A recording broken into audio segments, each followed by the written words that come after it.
Welcome. Thank you all for coming. I am Ken Brown, otherwise known as Kendall H. Brown, Professor, School of Art, California State University of Long Beach.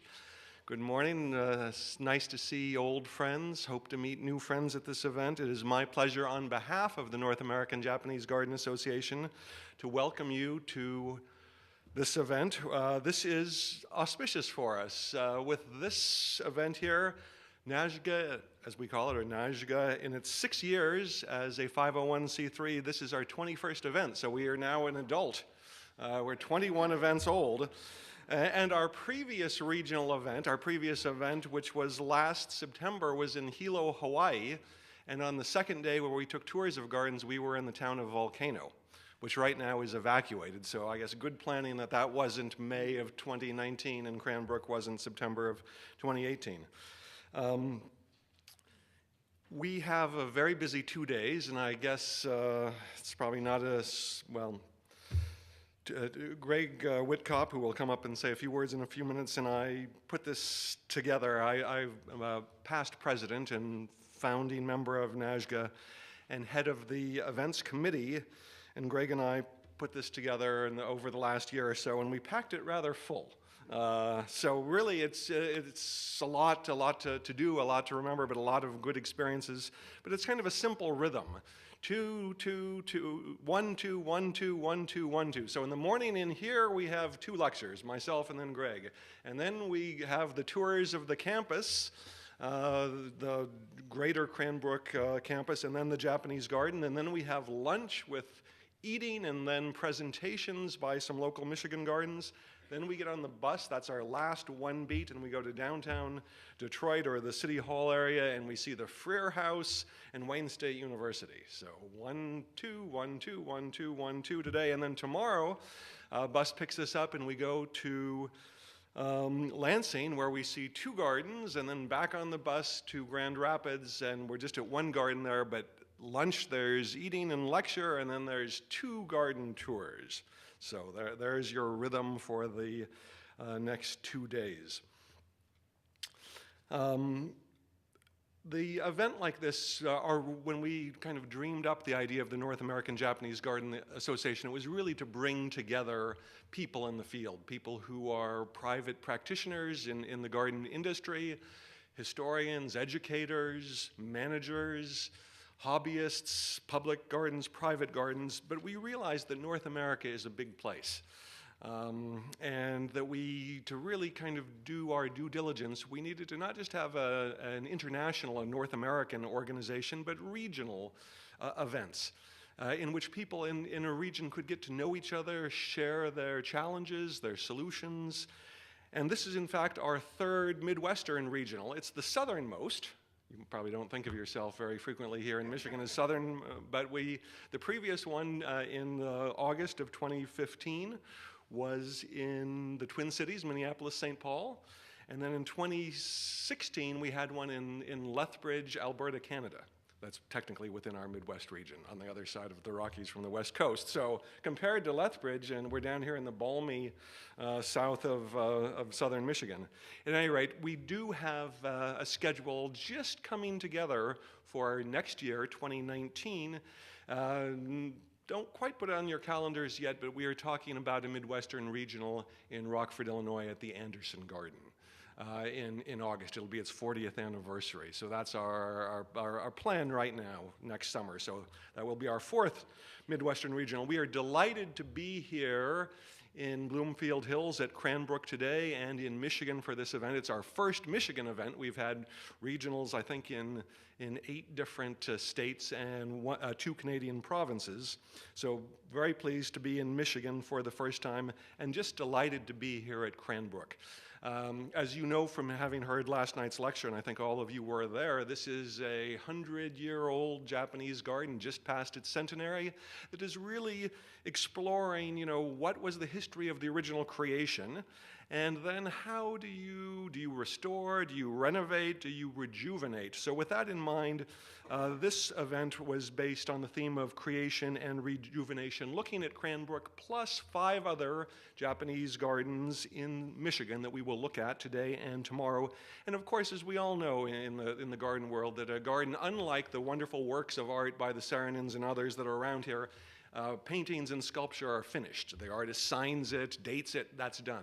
Gardens are a different sort of thing altogether. And both their curse, their challenge, and their blessing is that they're perpetual works of art, always changing, always evolving, and it's sort of really grasping that they're fundamentally different. And as an art historian and garden historian, I think in some ways better, more compelling than other kinds of art, because they're truly living art. Not just kinetic in that they move like sculpture in the wind or waterfalls, but that are always changing and thus always really confronting us with issues of change, impermanence, transience, age, very kind of Buddhistic ideas. At any rate, we're going to explore these and other ideas in the next 2 days. I'm going to give you a lecture that'll sort of create some broader historical context for the gardens that we're going to see. But before I do that, I would like to introduce Greg Whitkop, who is Director, Cranbrook Center for Collections and Research here in Bloomfield Hills, Michigan. Greg. Great. Thank you, Ken. Well, welcome everybody to not only Michigan, but specifically to Cranbrook. It is really an honor to have all of you here today and to have Ken back here at Cranbrook. It was, for those of you that were at the presentation last night, you know that it was almost exactly 2 years ago that we invited Ken here, and very intentionally invited him here to make a public statement. And that public statement was that the Center for Collections and Research was going to take under its care the Japanese garden here and begin a very thoughtful process of thinking about what that garden should and can be in the future. So what you are going to experience this morning later is not a garden like the other ones that you will see on this trip that is fully realized, and what they're contemplating now are just issues of maintenance.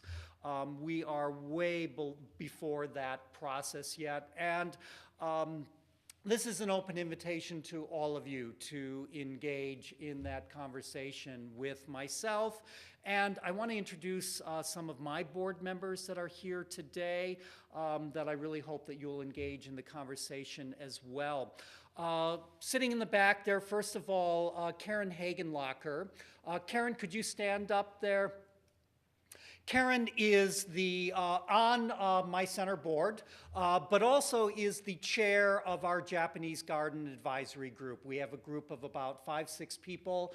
They're all members of our board at the moment that are thinking through all of these issues with myself and others. Next to her is Beth Lilly, who is on the Japanese Garden Advisory Board, on the center board as well, but also co-chair of the House and Garden Auxiliary Gardens Committee. A real showcase of the tour this morning will be the 40 acres of landscaped gardens that surround our manor home here, the Booth Manor Home. I'll introduce you to all of that in just a few minutes after Ken's presentation, but I hope that you'll engage all of us in the conversations that you are having here. So with that, I am going to turn it back over to Ken and his presentation. Just, some housekeeping. We do have coffee and bagels up there, and you're welcome to bring them down into the seating area here. Restrooms are in the gallery space immediately outside of this auditorium. Ladies is in the left corner, men's is in the right corner. So, Ken. Good. Thank you, Greg, and thank you again for hosting us. I should have introduced the NAJGA board. Luann Kanzawa, president, who's in charge of all the heavy lifting. Other executive committee members, Brian Pendleton, I think, is secretary and editor of the NAJGA Journal, and then other board members, Don Miners from Texas and Sada Uchiyama from Portland. I think I've got everybody. Good. All right. Well, let's begin then, and we're right on time. It's 6:14 a.m. California time, where I'm from, and a little early for me, but I'll do my best. Okay, so we're going to look at, I'm an art historian, a professor of Asian art history, including Art Deco, wonderful Art Deco here, but also a garden historian of Japanese gardens outside Japan, in North America in particular. And Michigan is a particularly rich area. So let's start with let me figure out that. Here we are. So, this is the slide I should have had up. So in the last 20 years, in the mid-1990s, I became aware of Japanese gardens in America, and that they were all over Southern California, where I was living then. And then I thought, well, maybe on the East Coast there's a few. And I think in 1994, I said to my wife, you know, I think there's probably about 20 or 30 Japanese gardens in North America. Let's go and see them, and I'm going to write a book on them, and then we'll move on to other projects. That was in about 1994, and that led to this book. And then this book, this is the Visionary Landscapes, which is out last fall. And the next one, which is just the cover and title we decided on 2 days ago, is on the Anderson Japanese Gardens, will be out next spring. But the reason I'm showing these is to say really how common Japanese gardens, not common in the bad sense, but how ubiquitous they are. They're everywhere and anywhere in North America, and they've been built in America for 150 years. First Japanese garden opened in Philadelphia at the Centennial Exposition in May 1876. 3 weeks after the first professional baseball game was played. So Japanese gardens and professional baseball are equally American. They've been around for the same number of times, but we have more Japanese gardens than we have professional baseball teams, even including the minor leagues. So they're part of America. However, I think that we should see them. I want to see them as American gardens. They're in America. Gardens are things that grow literally and figuratively in the soil.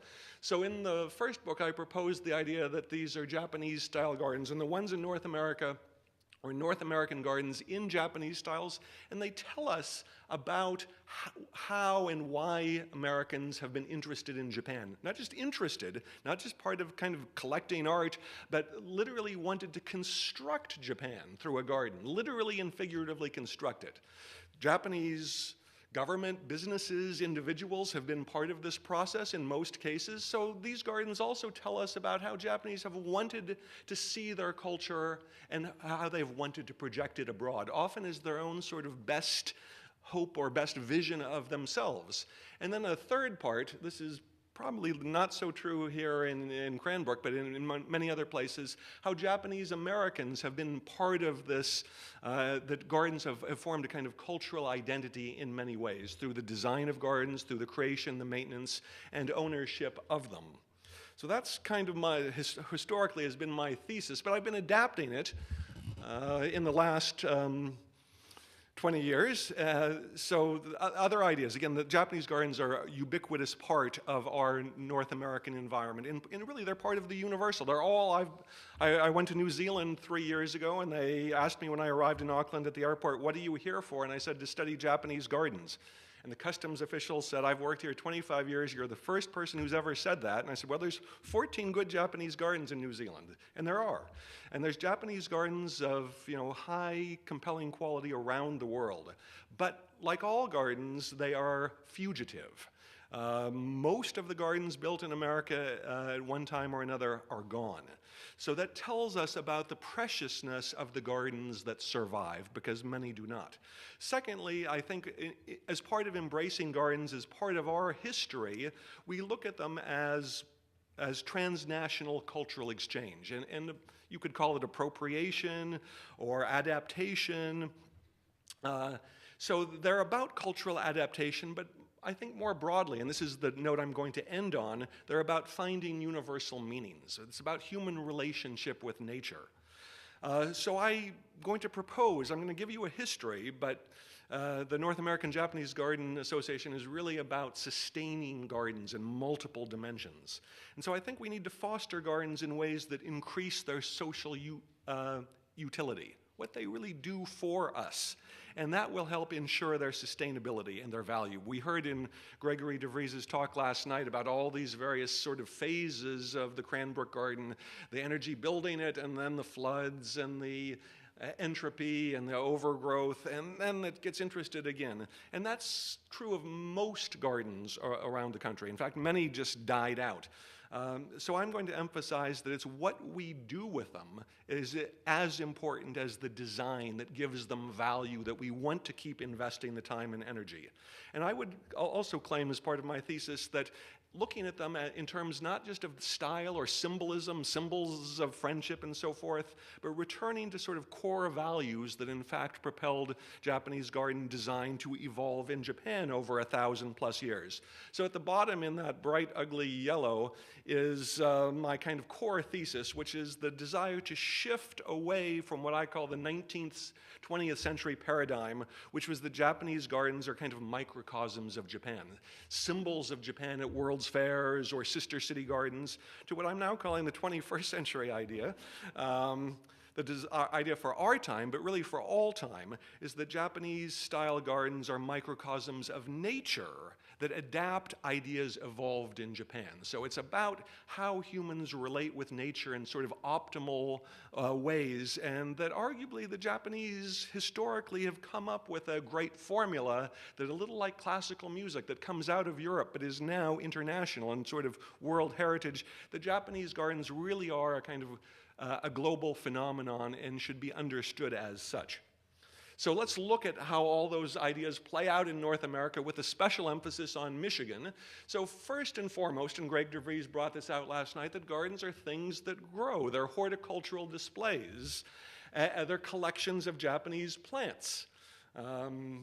To large degrees. And in fact, many of the first Japanese gardens in North America were really plant specimens. At the University of Pennsylvania Arboretum, there was the old Morris estate, and John Morris was a plant collector. And plant collectors, the North American and European plant palette horticulturally is rather limited compared to Africa and South America and Asia. Now, a lot of South American and African plants won't grow in northern climes, but Asian plants will.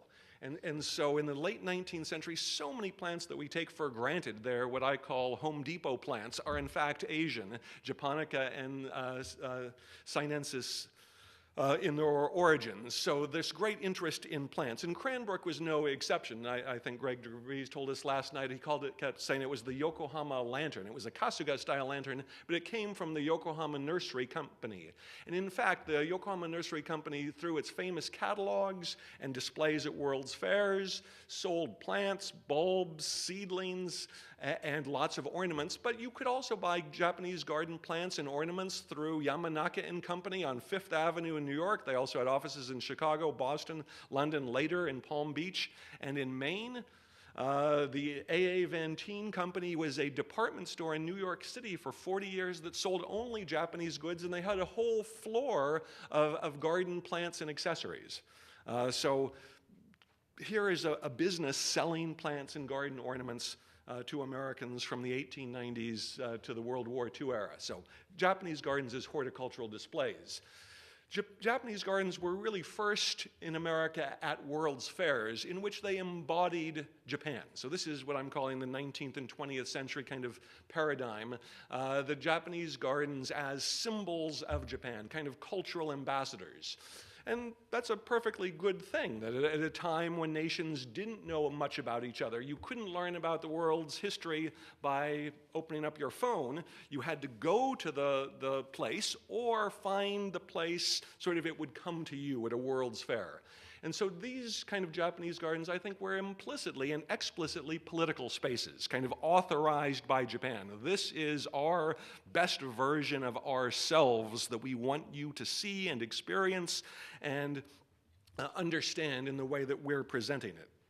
So in a way, Japanese government and business appropriating their own history over thousands of years and presenting it places like the World's Columbian Exposition in Chicago in 1893, at the main government pavilion, and then often around these official government pavilions were gardens of all kinds, stroll gardens, tea gardens, and in addition there were other gardens by the tea growers associations. This is also in Chicago.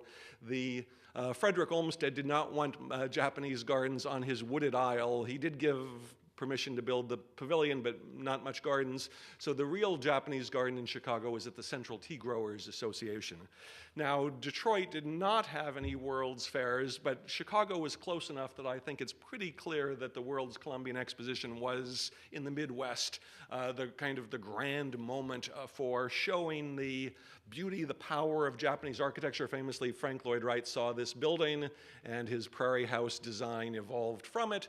But landscape architects across America saw gardens at World's Fairs, and indeed the public went by the millions to these World's Fairs, and millions more read about them. And World's Fairs continued, of course, right up as a powerful institution to the edge of World War II. This is 1939, the World's Fair in New York. And this is the official pamphlet by the Japanese government. It really sort of makes the ideology clear. It's 1939. Japan has invaded China, has already happened, but their presentation, changeless, timeless Japan.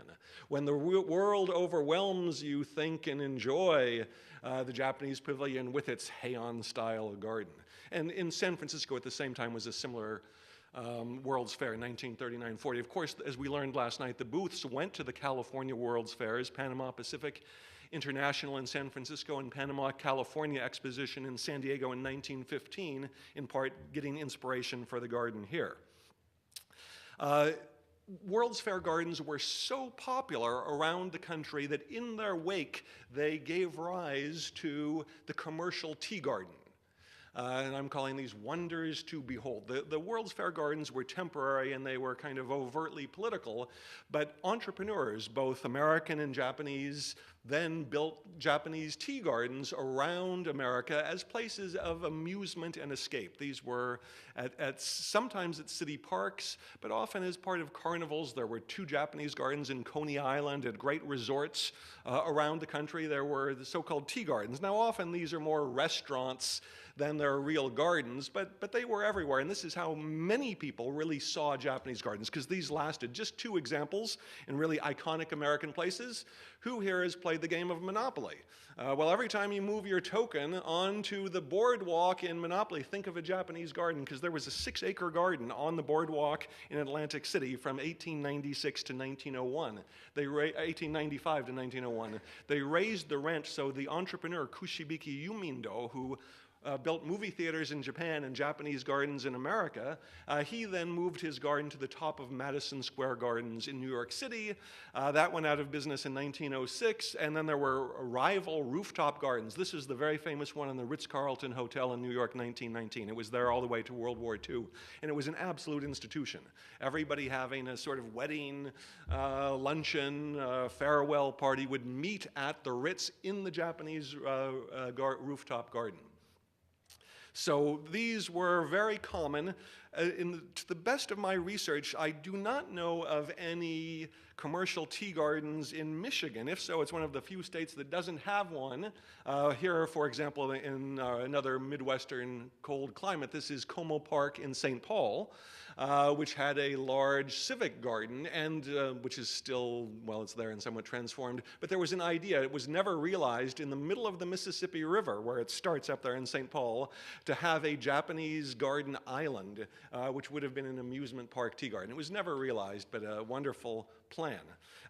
Back to Detroit, you could go to the Redford Theater, which was a Japanese village theme. So this is, as far as I know, the closest sort of Japanese commercial amusement-like space was at a theater. In New York City on Broadway, there was a theater called the Japanese Garden on Broadway in 91st. So Japanese-themed movie theaters are known in New York and Detroit. So part of this sort of fantasy of constructing Japan literally on stage. But many of these gardens were sort of stage-like settings for a kind of fantasy of Japan. And this continued into the post-war era. There were Japanese gardens in Las Vegas at the original Caesar's Palace, and Circus, both had Japanese gardens. The most famous one was, and it's still there and to some degree, in SeaWorld. When SeaWorld opened in 1964 in San Diego, 1/3 of it was the Murata Pearl Village, where they made a replica of the Golden Pavilion, and they used real gold leaf. So there was also Japanese Village in Deer Park next to Knott's Berry Farm in Buena Park, competing with Disneyland. So this amusement park sort of themed tea garden continues a long history. Now this is really coming to the relevance for, and in some ways those gardens had a little bit of a bad reputation, a little tawdry, a little fly-by-night, and one can imagine people maybe like the Booths, who liked Japanese gardens, had read about them, books were being published, magazine, newspaper articles. You want something a little different from those tea gardens or World's Fair gardens. So in the so-called country house era, great pre-World War II, estate gardens were built in large numbers across the country.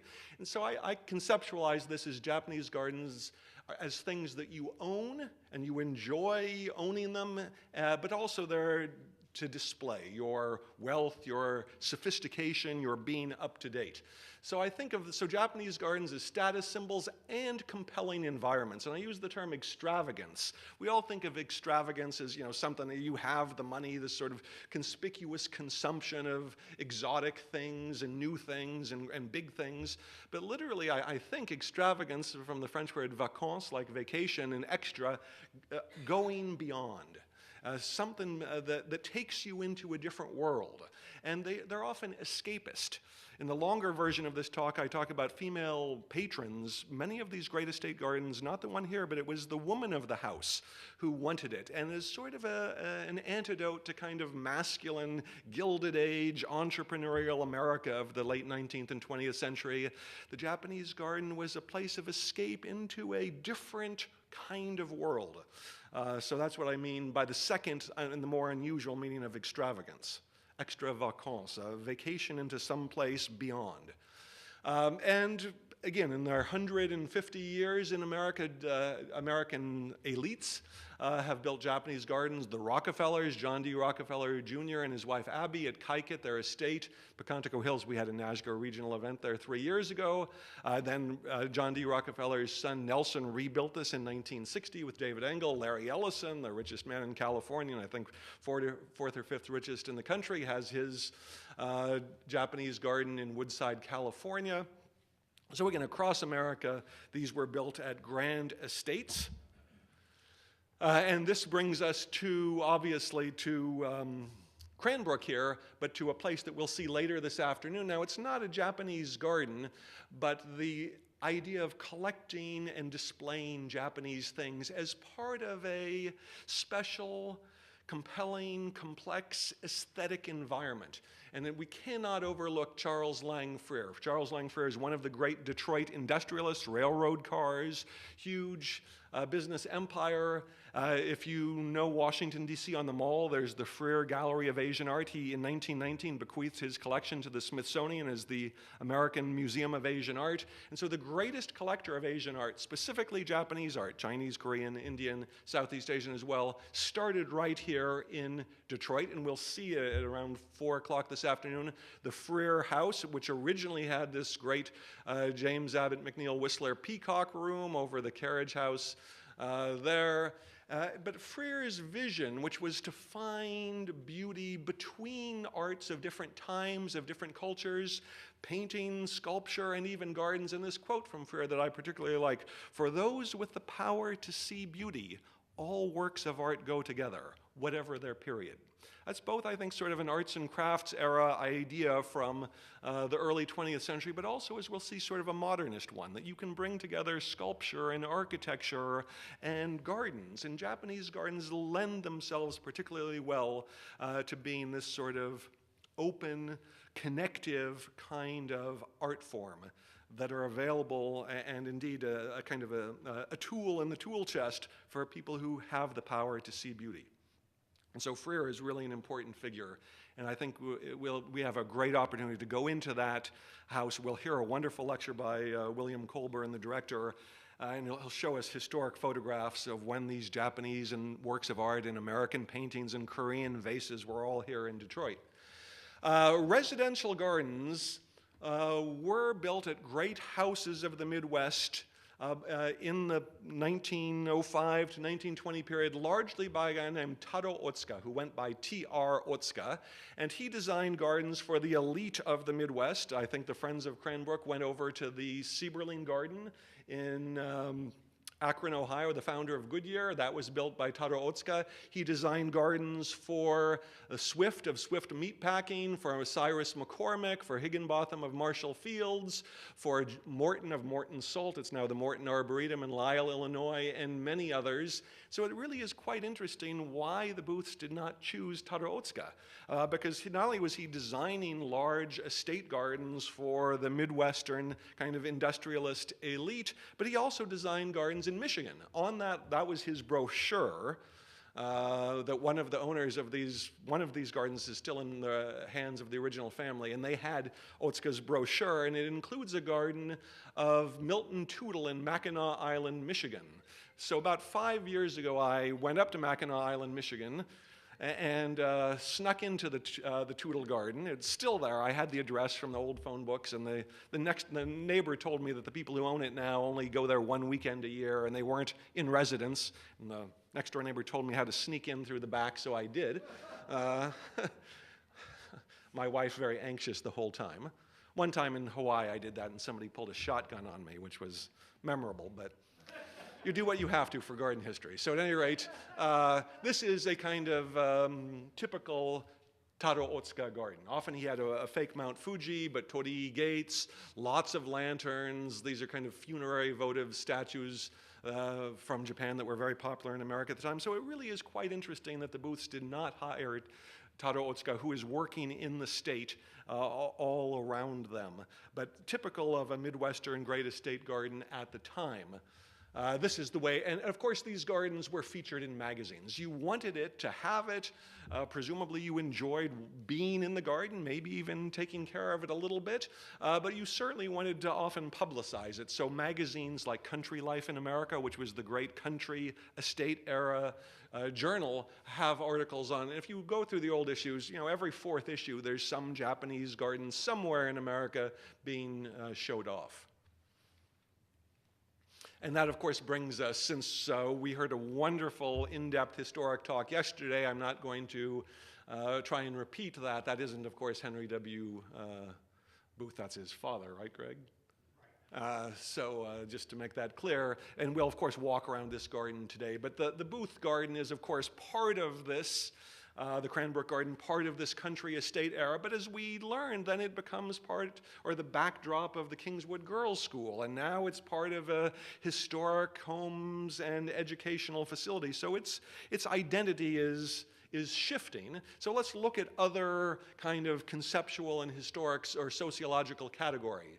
And this is another one that remarkably doesn't apply to Cranbrook, because most of the Japanese gardens in North America, pre-World War II, post-World War II, East Coast, West Coast, Midwest, are connected with Japanese immigrant experience. And then to some degree, we could kind of call them immigration environments. And of course, what makes America and Canada such remarkable places is that we're virtually all immigrants. It's all of our cultures are being adapted and changed. I mean, Henry Ford here was famous for, paying immigrants more money if they would sort of learn English after working on the car plant, and then burning their native clothes in ceremonies as part of this journey to becoming American.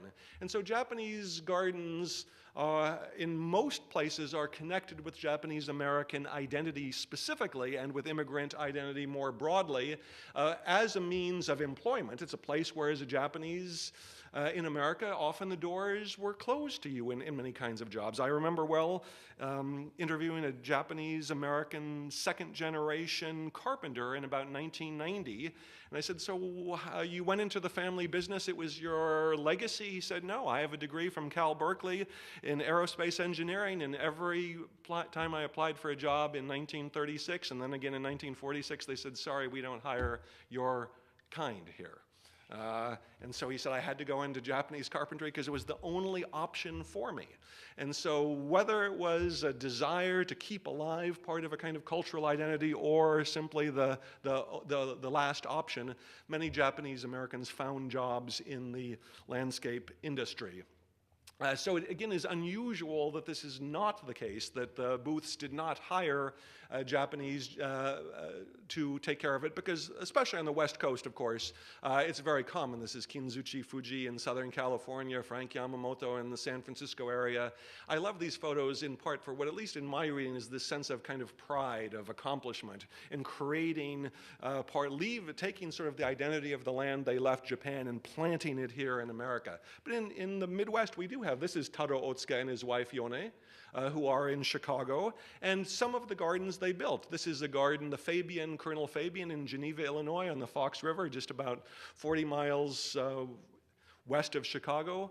And at the Fabian Garden, built by Taro Otsuka in 1915, the Kobayashi family took care of it all the way up till World War II. And these are photos from their family archives. And that a little sense of the kind of, this is part of us. And often Japanese Americans around the country would go to the local Japanese garden where they knew the family, and they would pose for photos there, graduation, weddings, and so forth. I don't want to suggest that Japanese gardens are really only sort of a magnet for Japanese Americans. In fact, in my own research, I was at first kind of astounded by this, that this is my own campus, California State University, Long Beach, the Earl Burns Miller Japanese Garden. And I wrote an article on weddings there, and I assumed that everybody who would get married and they had 200 weddings a year, back 15 years ago, that would have an interest in Japan. In fact, nobody who got married there had an interest in Japan.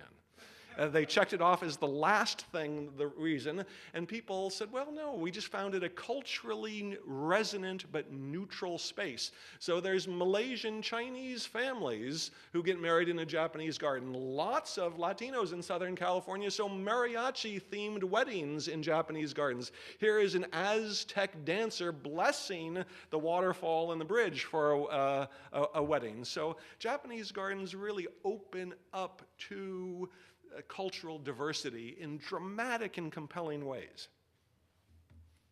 All right, points of pride. So before World War II, this was a sort of minor thing. After World War II, it became the major energy for building gardens.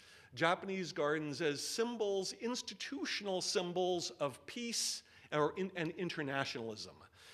Peace, so here is Japan and America, the strong, friendly relationship, more or less from 1855 when the American Pacific Fleet forces the quote-unquote opening of Japan until virtually the edge of World War II, and then this really terrible, horrific war fought between the two countries. So this strong, understandable desire in the 1950s, 60s, into the 70s to create peace. And the Japanese gardens serve as symbols of peace and friendship, part of President Eisenhower's citizen-to-citizen diplomacy. Academics now call this Cold War Orientalism. During the Cold War, we want to make peace with our former enemies, now bring them on our side. Gardens are good symbols of that. Sort of growing out of that is Japanese garden is symbol of internationalism. Now we would call it cultural diversity or multiculturalism. In the 50s and 60s, internationalism. So cities through civic gardens, arboreta, cultural institutions, Cranbrook morphs from a home into a cultural institution, often built or repurposed older gardens as symbols of these really quite noble and laudable things. Internationalism and peace are all really wonderful, good things. So across America, from Fresno, California to Fort Wayne, Indiana, civic gardens built in the pre- and post-war periods. This is not by, I don't know if it's by Taro Otsuka, but there is his Taro Otsuka's signature Mount Fuji. And they have a little cauldron underneath, and you can boil water and steam comes out the top. That was a very common type.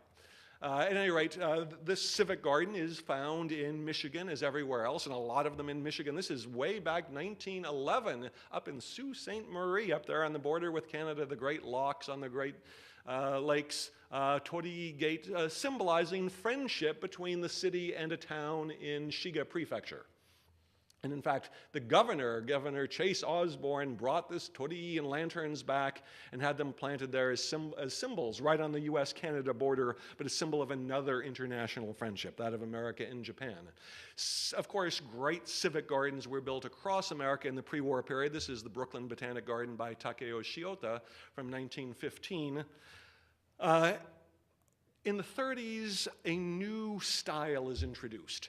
This is the style of modernism. In books like Christopher Tunnard's famous Gardens in the Modern Landscape from 1938, just before World War II or just after it, Garrett Ekbo's famous Landscape for Living, both of these great modernist landscape architect historians, Ekbo taught at Berkeley for years, Tunnard at Yale, they both studied at Harvard. They talk about Japanese gardens. And they talk about Japanese gardens not as sort of your father or grandfather's torii gate and red arched bridge, but as Japanese gardens as modernism. What we might think of as the Zen garden, the dry garden, abstraction. It's not so much about plants, but about design in space. This is just a quote from, this in fact was, I'm quoting the Dallas Morning News, but this story was like the AP Wire story, and it's about a book, David Engel's Japanese Gardens for Today, which talks about a whole range of styles, but uses the stone garden at Ryoanji as its famous cover design. And we don't need to read the whole text here, but this idea that Japanese gardens are about spirit, about a handling of materials, implicitly about principles of abstraction and design, and thus they're appropriate for our new age. So, starting in the 1950s, Japanese gardens take on one more style. They have, Americans discover, oh, Japanese gardens aren't just pond-style stroll gardens.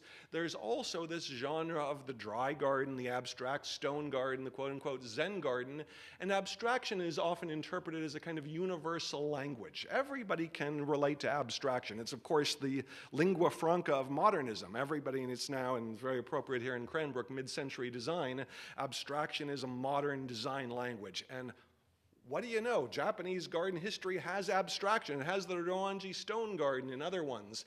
And so abstraction is a universal language with a message of international connection, international cooperation, international understanding. As far as I know, the first dry abstract garden in America was built in New Orleans, of all places, on the second floor of the public library in 1958. But also Brooklyn Botanic Garden went from this in 1915 to adding this one down here in 1963. And just to look now, I'm going to focus on Michigan gardens. We'll go over these very quickly because we'll be in a number of these ones later today and tomorrow. This is the Michigan State University in East Lansing that we'll see designed by horticulture students with a professor. And it's a range of styles from stream gardens and not really a stroll garden, but to a kind of dry garden. We can see, though, the often bad condition of these gardens, which is to get us towards my conclusion. This is a really spectacular one. A representative from this garden will be here at lunch today. Too bad we don't have time to get up to Saginaw Bay City. But this was, again, Takuma Tono, who designed this garden in Brooklyn. And the Portland Japanese Garden, together with Alden Dow, the son of Herbert Dow, founder of Dow Chemical, a spectacular modernist abstract garden. This is the way it looked in '96, before it has this wonderful restoration, and now apparently it's used for things like the graduation ceremony there. So here is your really wonderful modernist abstract garden, and new renovation, our theme of rejuvenation and renovation, and the use. Just what's wonderful about the internet is you can look at hundreds of people's pictures of these gardens. What do people do there? What meanings do they find there? This, at a college, they use it for the graduation, the sense of when you graduate, you cross over. A bridge, a path over water is a perfect symbol for transition. This is a garden we'll see later today, the way it looked in 1996, the way it looks now after great renovation and earning National Historic Register status, this is the McGregor Center at Wayne State University, designed by Minoru Yamasaki, most famous for the World Trade Centers in New York. But here he is in 1958 with a beautiful modernist building, and garden is part of this modern environment. And as a Japanese American, how does he take his heritage and make it up to date, make it universal? Other gardens just in Michigan, this is on the Upjohn Conference Center in Augusta, Michigan, a kind of mix of pond styles and some dry elements. This is a garden that we'll see tomorrow, Shigematsu Memorial Garden, one I've not been to in Lansing. People from here will be presenting today at lunch a tea house and tea garden up in Saginaw, the Sister City Garden. And you can see I'm throwing things like, they've had trouble. Victims of tax cap defeat. What do you do with these gardens? They're expensive to maintain, especially in challenging environments. So a lot of gardens built. We'll go over these very quickly. This is Sister City Gardens from Clinton, Michigan. We always see the same photo. This is one of my favorites, Battle Creek, a beautiful garden along the edge of a pond and islands in it. But there's the photo of the mayors shaking hands. It's done, it's completed, sisterhood, city relations are confirmed, but what do you do with it? Then what? How is it going to be used? I always note there's a St. Joseph's Hospital in the background. Could we bring people from the hospital into that garden? What would that do? And then here's the last garden I'm going to look at. We'll all be there tomorrow, and it's really revolutionary, a sculpture garden, a kind of Japanese multi-part garden with dry gardens, pond gardens, tea gardens, and then sculpture in it. So we can see Japanese gardens just here in Michigan connecting to this broad history, looking forward, but the challenges. The challenges are how are they used? So I want to sort of conclude beyond history. Now that we've surveyed history, kind of where do we go from here? So I would like to suggest that we encourage gardens as dynamic social spaces. They've been built for a variety of contexts, a variety of reasons, but what do you do with them? So I think Japanese gardens are really wonderful social spaces. They're living environments, they're tourist attractions, they're markers of history in Japan and America, but we can look at a garden, this is what do you do there? Well, you take care of it. You don't really meditate on the garden at Ranji. This is a staged photo for National Geographic. This is part of mindful training for young monks. A meandering stream garden is not just a Chinese style that is adapted in 8th century Japan and beyond, but it's used for social events historically, drinking parties in the evening and poetry writing. So I would like to quote John Dixon Hunt, famous garden historian, "Many famous gardens are experienced less by how and why they were established than by the uses we continue to make of them. They're living things. How do we use them and use them well?" So I think they're dynamic social environments for things like art exhibits, weddings, memorial services. People want to do the most meaningful things of their lives in Japanese gardens. They find them compelling, meaningful places. Now, you can really do lots of programming, maybe too much. This is the Anderson Garden, from Konnichiwa Kids to health and wellness to creative arts and everything and anything in the garden. So maybe it's where do you find that sweet spot, that events, kinds of activities, creative, social, that work for your space. Gardens are, of course, wonderful places for relaxation, mental focus, healing through metaphor, gates and transitions and crossing over. But then, of course, the multisensorial aspect of the garden. Then, of course, there's taking care of it. So back to the healing. So the Morikami in Florida has its sort of walk for wellness that a number of gardens are following. These sort of guided walks on your own with a pamphlet for people with depression, and there's real evidence that this works and is powerful. And this is really to finish up, because I know I've run past my time, that what we at the North American Japanese Garden Association believe in is one of our core missions, which is to sustain gardens by making them part of a healthier world as places for connection of man to nature, where we're fascinated by a landscape and we want to have harmony with it. And there we find a sense of belonging which creates well-being. I mean, if that's the fundamental power of gardens, the more we embrace that, the happier and healthier we are, and the happier and healthier our gardens are. And so I end with a little bit of shameless plug. If you're interested in these ideas and want to learn more, please come to the NAJGA conference, Japanese Garden as Global Phenomenon, which will be held in Portland, Oregon from September 29th to October 1st. So please join us in sustaining Japanese gardens here at Cranbrook, throughout Michigan and the Midwest, and indeed around the world to make a healthier world. Thank you.